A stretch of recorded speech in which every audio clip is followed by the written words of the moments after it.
Do you have one of these big boys in your toolbox, but you're not sure how to use it or when to use it? Well, hang in there. Go Big Garage is going to teach you how. Stay till the end of the video where we reveal some hidden features of the Crescent wrench and some interesting facts of the Ford Motor Company.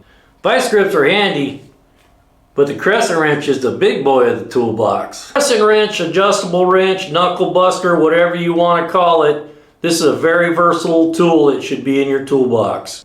The parts you need to be aware of are the handle, the adjustable jaw, and the adjustment, this screw right here.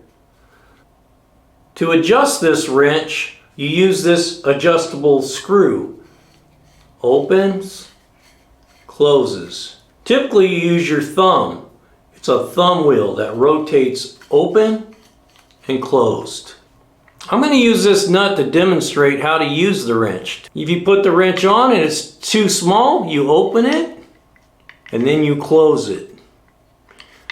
If you put the wrench on and it's too big, you use the thumb wheel to close it.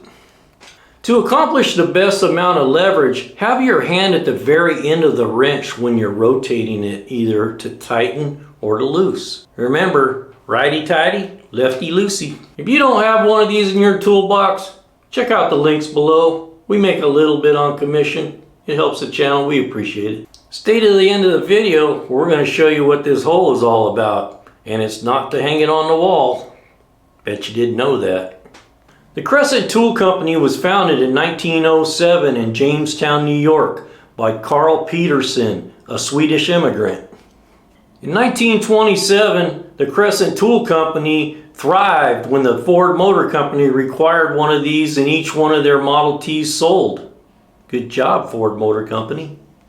As promised, we're going to reveal the unknown feature that us old-timers know. Whenever you're in a pinch, real tight bolt out in the field, you're not by your toolbox where you got a breaker bar, take your trusty old Crescent wrench, put it right in there, and lock it, and that gives you a lot of torque. There you go. Bet you didn't know that, did you? Interesting fact, in 1927, Charles Lindbergh in his transcontinental flight was quoted as saying that he had on board with him a set of slip joint pliers and a Crescent wrench. My Crescent wrench is like my best friend. Always adjustable, never lets me down, and disappears when I need him most. If you got some value out of that video, check out our other video. We're going to go over 3 ways that you can use a large Crescent wrench out in the field. Change U-joints, drive pins, use it as an anvil, use it as a pry bar.